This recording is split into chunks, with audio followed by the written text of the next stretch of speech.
तो पूज्य गुरुदेव भगवान हमें क्या शिक्षा दे रहे हैं कि बच्चों, ये भक्ति जो तुम्हें मिली है, ये असंख्य युगों के बाद बिल्ली के बाग का छिक्का टूटा है। बिल्ली के बाग का छिक्का क्या होता था? हम जब छोटे छोटे थे तो कच्चे मकान थे और भैंस वगैरह तकरीबन हर घर में होती थी, क्योंकि सब जमींदार थे, किसान थे, नौकरी वाकरी इतनी होती नहीं थी पहले। तो दूध वाद निकालने के बाद जो दही होता था, घी वगैरह होता था, उसको रखने के लिए हमारी दादी जी या हमारी माता जी क्या करती थी, मकान कच्चे होते थे या एक आध किसी का पक्का होता था तो ऊपर एक लोहे का एक वो कड़ा सा रखवा लिया करते थे, जैसे अपने पंखे लगवाने के लिए रखते हैं, और उसमें एक छिक्का बना दिया जाता था। छिक्का रस्सी से उसको बांध दिया जाता था और उस पर एक वो स्टैंड बना के और किसी भी मटके में फिर वो दही या घी वगैरह उस छिक्के में टांग दिया जाता था ऊपर, ताकि आसानी से किसी छोटे बच्चे के हाथ ना लगे, कोई चूहे वगैरह उसमें मुंह ना दें, तो वो टांग दिया जाता था। उसको छिक्का बोलते थे। अब वो छिक्का कभी कभार टूटता था 10-20 साल में या 5-7 साल में, कभी वो रस्सी कमजोर हो जाए या और कोई कारण हो जाए तो छिक्का टूट के नीचे गिरता था, और जो भी उसमें वस्तु होती थी, कोई छाछ थी या दही थी या दूध था या घी था, वो नीचे गिरता था। रोजाना नहीं टूटा करता था। और अमूमन ये बिल्ली वगैरह से, कुत्ते वगैरह से बचाए रखने के लिए छिक्के में वो चीजें रखी जाती थी। तो गुरुदेव कहते हैं कि बिल्ली के बाग का छिक्का टूटा है, यानी तुम्हें ये मोक्ष मार्ग मिला है। अब बिल्ली तो रोज आती थी घर में और छिक्के की तरफ देखा करती थी, लेकिन वो खा नहीं पाती थी। और कभी मान लो बिल्ली आ गई और छिक्का अपने आप टूट गया, तो कहते बिल्ली के बाग का छिक्का टूट गया। उस दिन बिल्ली छिक के दूध पिया करती थी, दही खाया करती थी, वो सारा नीचे फैल जाता था जो ऊपर टंगा हुआ था। तो आज भाई और बहनों, ये बिल्ली के बाग का छिक्का टूट गया, तोड़ दिया परमात्मा ने जानबूझ के। इस कलयुग की बिचली पीढ़ी में सतलोक से चलकर खुद नीचे उतर के आ गया धरती पर, और गारंटी दे रहा है परमात्मा कि आ जाओ शरण में, दीक्षा ले लो, आजीवन मर्यादा में रहो, मेरे वचन में रहो, मोक्ष पक्का है, पक्का। अन्यथा ये मार्ग मिला नहीं करता, ये मार्ग ढूंढने से नहीं मिला करता, खोजने से नहीं मिला करता है। ये ब्रह्मा विष्णु महेश थक गए खोज खोज के, इनको नहीं मिला। ये साधु संत महात्मा ऋषिजन शरीर गाड़ दिए इन्होंने, काल की छाया के भी दर्शन नहीं कर पाए, परमात्मा तो बहुत दूर की बात है। और आज साक्षात वो सर्व सृष्टि रचनहार कबीर देव सतगुरु रामपाल जी के नाम से आप और हमारे सामने धरती पर प्रकट है। तो आज ये बिल्ली के बाग का छिक्का टूट गया, आप और हमारे बाग का मोक्ष वाला छिक्का। तो अब हमने केवल मोक्ष को ही टारगेट बना के भक्ति करनी होगी। और हर प्रकार से गुरुदेव हमें समझा रहे हैं, तरह तरह के उदाहरण देकर, कि तुम आते हो यहां पर बेटा मांगने, बेटी मांगने, या फिर कोई नौकरी मांगने, या कोई शादी करवाने कि बच्चों की रमेणी नहीं हो रही है, उम्र ज्यादा हो गई, कोई दे नहीं रहा, चलो आश्रम में लड़कियां फ्री में मिल जाती हैं, या गुरुजी हमें धन दे दो, मकान बन जाए, प्लॉट बन जाए, गरीब हैं। तो गुरुदेव ने अब्राहम सुल्तान का उदाहरण दिया कि उसके पास किस चीज की कमी थी, सर्वसंपन्न था, और वो जो धन था, जो माया थी उसके पास, वो भक्ति मार्ग में उसके जी का जंजाल थी, बाधक थी वो। यानी जो चीज हम परमात्मा जी से उपदेश लेने के बाद ज्ञान के अभाव में मांगने आते हैं, धन, माया, संपत्ति, गुरुदेव कहते हैं ये तो भक्ति में बाधक है। तुम क्या मांग रहे हो? भक्ति बाधक चीज मांग रहे हो क्या? अब्राहिम को परमात्मा ने शरण में लिया और शरण में लेने के बाद उसे मोक्ष प्रदान करने के लिए परमात्मा ने उसे माया से दूर किया, संपत्ति से दूर किया। जो संपत्ति, जो माया हम गुरुदेव से मांगने जाते हैं या मांगते रहते हैं। तो गुरुदेव कहते हैं थोड़ा ज्ञान को आधार बनाओ, इन सत्संगों को आधार बनाओ। ये चीजें तो परमात्मा ने हमेशा भक्तों से छुड़वाई है, हमेशा से छुड़वाई है। नरसी सेठ 56 करोड़ की संपत्ति का मालिक था, आज तुम्हारा मुकेश अंबानी फैल है। आज से 300 साढ़े 300 साल पहले 56 करोड़ की संपत्ति, आज से 50 साल पहले बताते थे कि जिस समय हमारे दादाजी थे उस समय 1 रुपए में एक भैंस आती थी, 1 रुपए में भैंस। अब देख लो,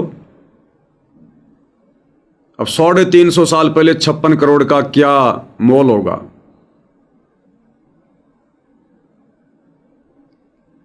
उस नरसी सेठ से परमात्मा ने उस संपत्ति को छुड़वाया।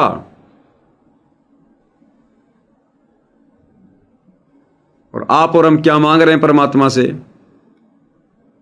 फिर गुरुदेव ये भी कह रहे हैं कि जब तू मेरे निमित्त होकर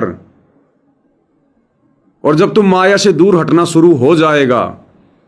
अब माया से दूर हटने का मतलब ये भी नहीं है कि हम नरसी भगत की तरह अपना मकान भी बेच दें जिसमें रह रहे हैं, और जितना भी हमारे पास में पैसा है सारा का सारा पैसा भंडारे में लगा दें या बांट दें, और नरसी भगत की तरह गांव के बाहर जाके झोपड़ी बना के रहने लग जाए। नहीं, हमने वैसा भी नहीं करना, क्योंकि अब हमें गुरुदेव ने मूल ज्ञान दे दिया। अब हमने इसी समाज में रहना है, इन्हीं लोगों के बीच में रहना है, काम धंधा भी करना है, भक्ति भी करनी है, लेकिन संयमित होकर, संयमित होकर। ना बिल्कुल हमने दारिद्र बनकर रहना है, ना हमने अमीर बन के रहना है। हमने संयम से चलना पड़ेगा, संयम से। छोटा मोटा हल्का फुल्का काम भी करना पड़ेगा, जो भी जैसी अपनी मजदूरी करता है, नौकरी करता है, कोई खेती करता है। इसी समाज में इन्हीं लोगों के बीच में रहना है, लेकिन मर्यादा अपने गुरु की निभानी है, वचन अपने गुरु का फॉलो करना है। जैसा भी मकान भगवान ने दे रखा उस मकान में रहना है। आवश्यकता से ज्यादा मकान हमने बनाना नहीं है, आवश्यकता से ज्यादा हमने किसी भी वस्तु का संग्रह नहीं करना है। संयमित होकर चलना है कि मेरी भक्ति ज्यादा बने, मैं भक्ति के लिए ज्यादा से ज्यादा समय कैसे निकाल पाऊं, क्योंकि हमारी आवश्यकताएं परमात्मा ने तकरीबन नष्ट कर दी हैं। वो आवश्यकताएं जो बेफिजूल की थी, जिनके लिए हम सारा दिन भरमते रहते थे, भटकते रहते थे, धंधे पे धंधा करते रहते थे, पैसा जोड़ने के जुगाड़ में लगे रहते थे, क्योंकि हमें परमात्मा ने सामाजिक रीति रिवाजों से बाहर कर दिया, सामाजिक कुरीतियों से बाहर कर दिया, तीज त्योहार से बाहर कर दिया, शादी विवाह के झंझट से बाहर कर दिया, लेन देन के झंझट से बाहर कर दिया, नशे पते के झंझट से बाहर कर दिया, झूठा दिखावा, मान बढ़ाई, इन सब से दूर कर दिया, अच्छा खाना पीना पहनना, इन सब से दूर कर दिया। हम एक सामान्य व्यक्ति बनकर, सामान्य भगत बनकर अपनी भक्ति कर रहे हैं। हमारी इच्छा अपने बच्चों को बहुत अच्छी शिक्षा दिलाकर उनको जज बनाना नहीं है, डॉक्टर इंजीनियर बनाना नहीं है। हम तो अपने बच्चों को भक्ति में डॉक्टर बनाएंगे, भक्ति में इंजीनियर बनाएंगे, अगर वो बनेंगे तो। क्योंकि परमात्मा ने हमें भविष्य दिखा दिया कि चाहे डॉक्टर बन जा, चाहे जज बन जा, चाहे देश का प्रधानमंत्री बन जा, अगर भक्ति सफल नहीं हुई अंत में गधा बनेगा। ये है तेरा भविष्य। तो अपने बच्चों को गधा कौन बनाएगा? अरे बच्चे यदि 8वीं 10वीं से ज्यादा पढ़ रहे हैं तो टारगेट क्या होगा उनका? नौकरी। अगर अक्षर ज्ञान ही प्राप्त करना है, थोड़ा बहुत सामाजिक ज्ञान लेना है, तो 8वीं 10वीं बहुत है। इससे ज्यादा यदि आप बच्चों को पढ़ा रहे हो, बच्चा पढ़ना चाह रहा है, तो बच्चे का टारगेट क्या है फिर? नौकरी प्राप्त करना। नौकरी किस लिए चाह रहा है? पैसे कमाने के लिए, अच्छा खासा धन कमाने के लिए। तो गया फिर वो काम से। फिर वो भक्ति में डॉक्टर नहीं बन पाएगा, वो भक्ति में इंजीनियरिंग नहीं कर पाएगा, उसका भविष्य फिर जीरो है, जीरो। तो हमने बच्चों को भक्ति में डॉक्टर बनाना है। इसलिए गुरुदेव कह रहे हैं कि बच्चों, तुम्हें आवश्यकता है किस चीज की? सत भक्ति मिल गई तुम्हें, सच्चा परमात्मा मिल गया।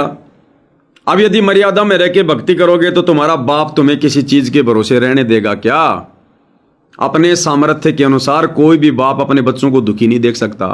अब ये तो सेठों का सेठ है, जगत सेठ है भाई। अगर इसकी मर्यादा में चलेंगे, इसके वचन में चलेंगे तो ये भूखा मरने देगा क्या? जिस चीज की आवश्यकता होगी समय से पहले लाके रख देगा। तो बताओ फिर किस लिए हम भागा दौड़ करें, किस लिए हाहाकार मचाएं?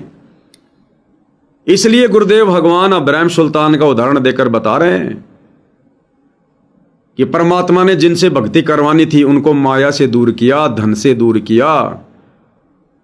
जब तक हम भक्ति मार्ग पर जो भगत के 16 श्रृंगार हैं, जब तक हम उनको धारण नहीं करेंगे, उनमें संतोष भी एक श्रृंगार है। संतोष, धैर्य, जब तक हम इन गुणों को धारण नहीं करेंगे हम कैसे भगत बनेंगे? तो अब तो हमने केवल भक्ति की डिमांड करनी है भगवान से, यदि ज्ञान समझ में आ गया तो, कि भक्ति दान मोह दीजियो देवन के देवा हो, जन्म पाया भूलूं नहीं करहूं पद सेवा हो। केवल भक्ति, भक्ति में गुरुदेव कहते हैं बच्चों सब कुछ आ गया, सब कुछ। अगर भगत बने हो तो फिर इतना सा विश्वास भी करना पड़ेगा अपने बाप पर, अपने गुरु पर। इस भक्ति से फिर तुम्हें सब कुछ मिलेगा।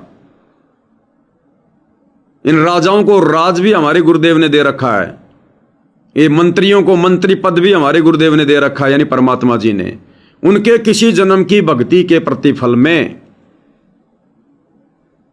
और आज आप और हमें परमात्मा ने वो पद दे दिया, अभय पद, परम पद, भक्ति का पद, जो उस प्रधानमंत्री के भाग्य में नहीं है, उन मंत्रियों के भाग्य में नहीं है। तो अब इस ज्ञान को आधार बनाकर हमने इन इच्छाओं का दमन करना पड़ेगा। अगम निगम को खोज ले बुद्धि विवेक विचार, भाई उदय अस्त का राज मिले तो बिन नाम बेगार। उदय अस्त का राज क्या बताया गुरुदेव ने? जैसे पहले हमारा देश अंग्रेजों के अधीन था, गुलाम था। अंग्रेज कहां रहते थे? इंग्लैंड में। और तकरीबन पूरे विश्व पर अंग्रेजों का साम्राज्य था। तो उनके राज्य में, अंग्रेजों के राज्य में कभी भी सूर्य अस्त नहीं होता था, छिपता नहीं था। छिपने का मतलब, जिस समय इंग्लैंड में अगर दिन है तो भारत में रात होती थी, भारत में अगर दिन है तो इंग्लैंड में रात हो जाती थी। तो भारत में भी अंग्रेजों का राज, इंग्लैंड में भी अंग्रेजों का राज। तो उनके राज में कभी सूर्य छिपता नहीं था। अगर भारत में रात्रि हो गई तो इंग्लैंड में हो गया उजाला, वहां उनका राज। इंग्लैंड में रात्रि हो गई तो भारत में हो गया उजाला, यहां उनका राज। इस प्रकार से उनके राज्य में कभी सूर्य अस्त नहीं होता था। यानी पूरी पृथ्वी का राज जिसके पास हो, उसके लिए गुरुजी कह रहे हैं कि अगम निगम को खोज ले बुद्धि विवेक विचार, उदय अस्त का राज्य मिले तो बिन नाम बेगार। अगर तेरे पास परमात्मा का सच्चा नाम नहीं है तो तू बेगार कर रहा, बेगार, उदय अस्त का राज लेकर भी। तो बताओ फिर भाई और बहनों, आप और हमें परमात्मा ने वो अनमोल वस्तु दे दी, ये सत भक्ति। उदय अस्त का राज तो कुछ भी नहीं है, कुछ भी। तो अब गुरुदेव चाहते हैं कि हम बिल्कुल भी ना फंसें, काल हमें फंसाएगा। कहीं न कहीं हमारे ज्ञान की कमजोरी के चलते ये काल हमें फंसाएगा, हमारी कमजोर नस को दबाएगा। गुरुदेव ने बताया कि दो पहलवान होते हैं, जब आपस में लड़ते हैं तो एक दूसरे की कमजोरी जानने का प्रयास करते हैं। वो पहले कि कौन सा दाव लगाऊंगा तब ये नीचे गिरेगा। उसकी कमजोर नस पकड़ता है, उसकी कमजोरी पकड़ता है कि ये कैसे नीचे गिरेगा, कैसे ये चित होगा। तो काल क्या करेगा? अब परमात्मा ने हम सबको भक्ति का पहलवान बना दिया सत भक्ति देकर। अब काल भी तो कोशिश करेगा ना, अपने मुंह से निवाड़ा बाहर कौन निकलने देगा भाई। तो काल हमारी कमजोर नस को पकड़ेगा, मन रूप में अंदर बैठा हुआ है। अब इससे क्या छुपाओगे भाई? ये मन सब कुछ जानता है कि हमारी कमजोरी कहाँ है। बार बार हमें वहीं पर ये दबाने का प्रयास करेगा, तोड़ने का प्रयास करेगा, मर्यादा तोड़वाने का प्रयास करेगा, हमारा ध्यान भटकाएगा बार बार।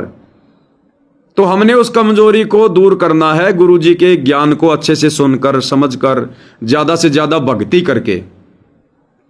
देखो गुरुदेव कहते हैं बच्चों तुमने ज्ञान बहुत सुन लिया, सारी सृष्टि रचना याद हो गई, सबकी कथाएं याद हो गई। ये अकेला ज्ञान भी कुछ नहीं करेगा अगर साथ में भक्ति की शक्ति नहीं है। अगर तुमने सुमरण अच्छे से नहीं की, मर्यादा नहीं निभाई, तो अकेला ज्ञान भी कुछ नहीं करेगा। अब मान लीजिए मुझे कैंसर का रोग है, पीड़ा हो रही है, इलाज करवाना है, और मुझे पता चल गया कि सामने हॉस्पिटल है, यहां पर कैंसर का इलाज होता है, और मेरे जेब में फूटी कौड़ी नहीं है, तो मेरा ज्ञान क्या काम आया? पैसे भी तो चाहिए ना हॉस्पिटल में एडमिट होने के लिए, दवा के लिए। तो अकेला ज्ञान भी कुछ नहीं करेगा जब तक भक्ति साथ में नहीं होगी। अगर सुमरण अच्छे से नहीं करेंगे, तीनों समय की आरती नहीं करेंगे, गुरुदेव भगवान की सेवा नहीं करेंगे, उनको प्रसन्न नहीं करेंगे, अकेला ज्ञान भी काम नहीं आएगा। तो अब हमने हर प्रकार से समस्त कमजोरियों को दूर करना है, क्योंकि ये फाइनल समय आ गया है। तो गुरुदेव भगवान ने अब्राहिम का उदाहरण देकर हमें यह समझाना चाहा है कि तुम क्या मांगोगे, तुम क्या मांगना चाहोगे। तुम रावण का उदाहरण दे दिया। रावण के पास तो कितना धन था, कितनी संपत्ति थी, उसकी तो पूरी लंका सोने की थी। अंत में क्या रहा भाई के पास में? कुछ नहीं, कुत्ते वाली मौत मरा, सुई भी नहीं लेके जा सका। और हमें परमात्मा ने बिन मांगे वो चीज दे दी जो चीज रावण प्राप्त नहीं कर सकता था। उसकी सोने की लंका तो कुछ भी नहीं है जो चीज परमात्मा ने हमें दे दी आज, भक्ति। ऊंट के मुंह में जीरे के बराबर भी नहीं है उसकी सोने की लंका इस अनमोल धन के आगे। क्या कहते हैं गुरुदेव? गुरु समान दाता नहीं और भिखारी शिष्य समान, वह तीन लोक की संपत्ति सो गुरु दीनी दान। तीनों लोकों की सर्वश्रेष्ठ संपत्ति है ये नाम, उपदेश, शरण, जो गुरुदेव ने आप और हमें दे दी। बताओ फिर क्या मांगे हम गुरुदेव से इससे ज्यादा? तो भाई और बहनों, ऐसे हमारी इच्छाओं का अंत होगा, इन तृष्णाओं का अंत होगा।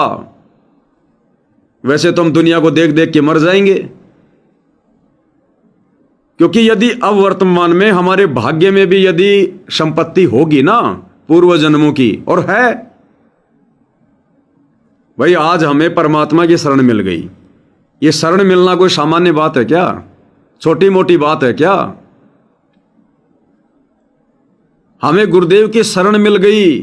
ये शरण ऐसे थोड़ी मिलती है। इसके लिए क्या चाहिए? लख बर सूरा जूझ ही, लख बर सावंत दे, लख बर यति जहान में, तब सतगुरु शरणा ले। ऐसे ऐसे जीवन भोगे हमने।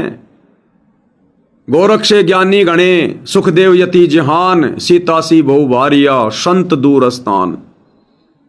ऐसे ऐसे जीवन भोगे हमने। तो उन जीवनों में क्या हमने भक्ति नहीं करी होगी? सेवा करके क्या हमने कोई धन नहीं कमाया होगा भक्ति वाला? हमारे पास में जबरदस्त भक्ति धन था, तभी तो गुरु ने शरण में लिया। नहीं, यहाँ का प्रधानमंत्री शरण में नहीं आ रहा, यहाँ का बड़े से बड़ा कोई धनपति शरण में नहीं आ रहा। तो आप और हमारे भाग्य में निसंदेह धन भी था, संपत्ति भी थी, बहुत कुछ था। लेकिन हमें इस समय भक्ति करवाने के लिए, काल के जाल से बाहर निकालने के लिए गुरुदेव ने क्रोश मार दिया, डिलीट कर दिया कि नहीं, ये संपत्ति मैं तुम्हें सतलोक में दूंगा, ये सुख मैं तुम्हें सतलोक में दूंगा। तो हमने इस ज्ञान को इस प्रकार आधार बना के कि हमारे भाग्य में तो सब कुछ था। जब भगवान हमारे भाग्य में, आज हमें भगवान मिल गया गुरुदेव के रूप में। अरे जब भगवान हमारे भाग्य में, तो बाकी संपत्ति भगवान से बड़ी है क्या? फिर ये संपत्ति, यहां के सुख तो भगवान के चरणों की धूल है। चार मुक्ति जहां चंपी करती माया होरी दासी, दास गरीब अभय पद पर से मिले राम अविनाशी। 21 ब्रह्मांड तो भगवान ने दान में दे रखा है, इस भिखारी को भीख में दे रखा है। 21 ब्रह्मांड जिसने दान में दिया हो, आज वो दानी हमें मिल गया। फिर बताओ हम किस चीज की उम्मीद करें? यहां ये तो भीख है, फिर क्या हम भीख मांगेंगे क्या? अरे 21 ब्रह्मांड का सुख तो भीख है, भीख जो हमारे बाप ने दे रखा है इसको। क्या मांगेंगे फिर हम यहां पर? जो टुकड़े हमारे बाप ने फेंक रखे हैं भिखारी को, हमारे बाप के द्वारा दी गई भीख उस भिखारी से हम मांगेंगे क्या? तो हमारे भाग्य में सब कुछ है। जब ये जगत सेठ हमारा बाप है, जिसका बाप सेठ हो, बताओ फिर उसका बेटा कैसे कंगाल रह सकता है? लेकिन ये बाप जानबूझ के हमें सामान्य स्थिति में रख रहा है, जानबूझ के। क्योंकि मालिक कहते हैं सुख के माथे पत्थर पड़ो जो नाम हृदय से जाए, बलिहारी उस दुख के ऊपर जो पल पल नाम रटाए। आप और हमारे आत्म कल्याण के लिए, आप और हमारे मोक्ष के लिए, हमें लक 84 से बाहर निकालने के लिए इस परमात्मा ने जानबूझकर हमारे हिस्से में जो संपत्ति थी, अथाह संपत्ति, आज ये मंत्री पद आप और हमारे थे, यहां बड़े बड़े पैसे वाले आप और हम थे, वो हमारे हिस्से का धन परमात्मा ने इनमें बांट दिया गरीबों में, क्योंकि हमें सतलोक जाना है। तो अब हमने ज्ञान को आधार बनाकर दुनिया वालों को देखकर हमने मायूस नहीं होना कि फलाने का लड़का इतना बड़ा पैसे वाला है, डॉक्टर बन गया, इंजीनियर बन गया, फलाना का बेटा जज बन गया, ये बन गया। अरे फलाने का बेटा अगले जन्म में गधा भी बनेगा। आज अगर वो इंजीनियर बन गया ना, अगले जन्म में वो गंदी नाली का कीड़ा भी बनेगा। वो भविष्य तो देखना हमने। वाणी क्या कह रही है? अगम निगम को खोज ले। अगम यानी आगे का और निगम यानी पीछे का। कहते हैं ज्ञान आधार से खोज ले, विचार कर ले। जिसके पास भक्ति नहीं है उसका भविष्य जीरो, वो तो पिछले जन्म की मलाई खा रहा है। तो अगम निगम को खोज ले, बुद्धि विवेक विचार के ज्ञान को आधार बना, थोड़ा विवेक का इस्तेमाल कर। दुनिया की देखा देखी मत चल, भक्ति पर नहीं चल पाएगा। उदय अस्त का राज मिले तो बिन नाम बेगार। हमने तो अपने बाप को देख के चलना, अपने गुरुदेव भगवान को। सारी सृष्टि का मालिक, सेठों का सेठ, जगत सेठ आज कहां बैठा है? कहां बैठा आज? इस हार की छोटी जेल में। क्या खा रहा है? दाल रोटी। क्या पहन रहा है? सरकारी कपड़ा। कहां सो रहा है? नीचे जमीन पर। क्या पी रहा है? मटके का पानी। लोगों के बीच में कैसे रह रहा है? बेइज्जत होकर। जेल में बैठे किसी को कोई इज्जत देता है क्या? बताओ फिर हम किस चीज की उम्मीद करें इस गंदे लोक में? हम किस चीज की चाहत रखें? वो सारी सृष्टि का मालिक जिसने राजाओं को राज दे रखा है, ब्रह्मा विष्णु महेश को ये पद दे रखे हैं, काल को 21 ब्रह्मांड दे रखे हैं, अक्षर पुरुष को 7 संग ब्रह्मांड दे रखे हैं। वो शतलोक का राजा शहंशाह जो रतन जड़ित सिंहासन पर बैठा करता है, आज वो कहां बैठा है? इस हार की टूटी फूटी जेल में। कहने को उसके पास अपना खुद का मकान भी नहीं है, एक 50 गज का कोई प्लाट भी नहीं है। बताइए भाई, फिर आप और हम भगत भाई बहन क्या मांग रहे हैं? हमारी बुद्धि पे पत्थर पड़े हैं क्या? बाप हमें भक्ति करना सिखा रहा है, हमारे को गंदे लोक में जीना सिखा रहा है। कम से कम वजन लेके चलो, तब जाओगे तुम शतलोक।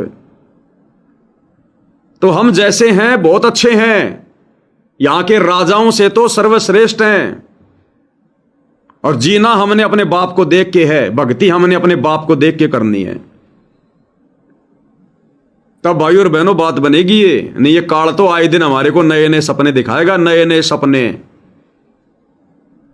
कभी तुम्हारी भगतमती के माध्यम से तीर मरवाएगा, क्योंकि घर में जरूरी थोड़ी है दोनों को बराबर ज्ञान होगा। किसी की भगतमती को अच्छा ज्ञान है तो उसके भगत के माध्यम से तीर मरवाएगा, करोगे तुम घर का सत्यानाश। क्या दे दिया तेरे बाबा ने? 10 साल से तू भक्ति कर रही है, क्या दे दिया तेरे बाबा ने? वो फला भगत देखो 4 साल पहले नाम लिया, आज इतना पैसे वाला हो गया, उसका काम धंधा चल पड़ा। वो चलने दो उस भगत का काम। वो परमात्मा क्यों चला रहा है? चलने दो। हमने ना तो भगत को देख के चलना, ना जगत को देख के चलना, ना पड़ोसियों को देख के चलना, ना रिश्तेदारों को देख के चलना, ना यहाँ के राजा महाराजाओं को देख के चलना। हमने अपने बाप को देख के चलना है। तो गुरुदेव भगवान हमें क्या समझाना चाह रहे हैं अब आगे? इतना सब कुछ पहले अब्राहिम के विषय में बता के, नरसी के विषय में, कि जिन जिन से परमात्मा ने भक्ति करवाई है, भगत का सबसे बड़ा शत्रु ये धन, ये माया जो आवश्यकता से ज्यादा है, परमात्मा ने भगत को उससे दूर किया है। तो आप और हमने नरसी भगत की तरह भी नहीं, हमने सामान्य जीवन जीना है, नॉर्मल, ना अमीर ना गरीब, सामान्य तरीके से भक्ति करनी है, आम व्यक्ति बन के भक्ति करनी है, आम भगत बनने के हमने भक्ति करनी है।